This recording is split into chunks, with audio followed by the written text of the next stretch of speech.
यला महानगरपालिका थगु नगर दुने दुगु नेपाली फुटबल लिग या थिथि डिभिजन मिटिगु जिन्निगु क्लब या त सम्मान यागुदु महानगरपालिका मेयर चिरिबाबु महर्जन व एनफाई महासचिव किरण राई लगायत क्लब तेत नगद सहित सम्मान यागु ख महानगरपालिका शीर्ष डिभिजन या न्यागु club 3 star friends Jawalakhel youth church boys व सादोबाटो युथ क्लब या त पेंगु लखत्तका प्रधान यागु ख church boys United club Chyasal युवा क्लब उहाँहरूलाई 3 लाख नगद पुरस्कार सहित अतिथि प्रतियोगिता क्यागुया बापतेन पेंगु लाख तर चर्च बोइज व B division club brigade boys united या त थप सिरपान प्युगु ख हाम्रो अगाडि उहाँले प्राप्त गरेका जुन सिलहरू छ हामीले देखिरहेका छौं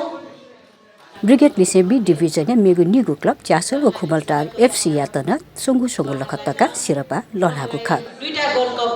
प्राप्त गरे बापत 8 लाख नगद पुरस्कार सहित हामीले यो सम्मान पत्र प्रदान गरिएका छौं यला महानगरपालिका सी क्लब या तथा छ निगु लखत्तका प्युगु ख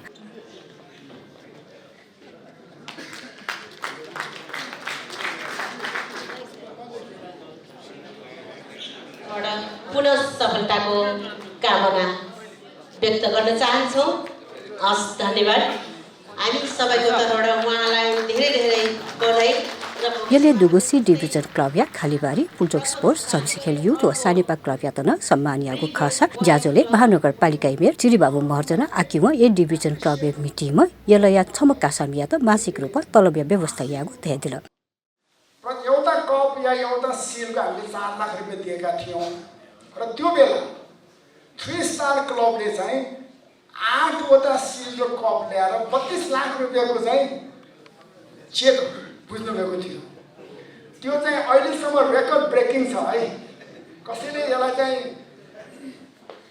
रेकर्ड तोड्न सकेको छैन। अब आज चाहिँ खुसी लाग्यो। अर्को 4 वटामा चाहिँ हैन 5 वटामा